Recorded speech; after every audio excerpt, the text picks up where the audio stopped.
আচ্ছা, একটু আপনি একটু মানে প্রথম থেকে মানে রাত থেকে কি ঘটনা ঘটছে একটু আমাদেরকে বলেন তো। সর্বপ্রথম রাত থেকে সব ঠিক ছিল। ঘুমাই গেছিলাম 8টার দিকে ঘুমাইছি। হ্যাঁ। আমি আমার জামাই আর আমার বোন, হুম। আর আমার বোন হচ্ছে আমার পাশে ঘুমাইছিল। হুম। তা হচ্ছে আমি জানতাম না যে ওর সাথে ওরম হবে না।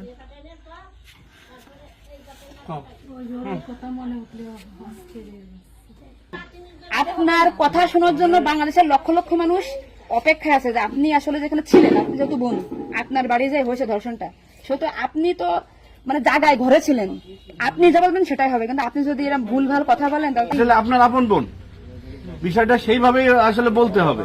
আর এখানে যে আপনি আপনার স্বামীরে বাঁচাই দিলেন বা আপনার শ্বশুরে বাঁচাই দিলেন এরকম না, কিন্তু এতটা সহজ হবে না। কিন্তু বরঞ্চ আপনার এই আপনি যদি তাল্টে পাল্টে কথা বলেন, বিবাদ কিন্তু আপনার নিকটেই, বিবাদ কিন্তু আপনার। আপনি এতে ঘুরে বেড়াচ্ছেন, এটা ঘুরে বেড়াইতে পারবেন না।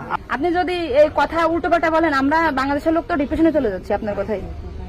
রাত্রে আপনার ঘুমের ওষুধ খাওয়াই দিছে, এই খাওয়াইছে আপনার কে মনে হয়, কে খাওয়াইছে আপনার ঘুমের ওষুধ? আপনার শ্বশুর না আপনার স্বামী না আপনার শাশুড়ি? খাওয়ার সময় তো আমি আর আমার শাশুড়ি ছিলাম। আচ্ছা, দুজন একসাথে ছিলাম।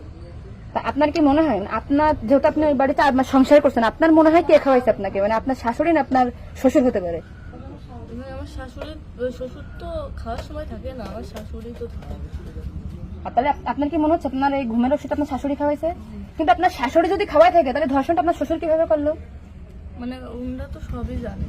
তা আপনি কি এটা কখনো কি মিডিয়ার সামনে আগে বলছেন যে তাই তো আপনার শাশুড়ির 3 দিন বাইরে থাকার কথা না, সবার আগে তো উনি অ্যারেস্ট হওয়ার কথা? আপনি কি এটা আমাদেরকে জানাইছেন, সোশ্যাল মিডিয়াতে জানাইছেন? জানাইছেন শোনা?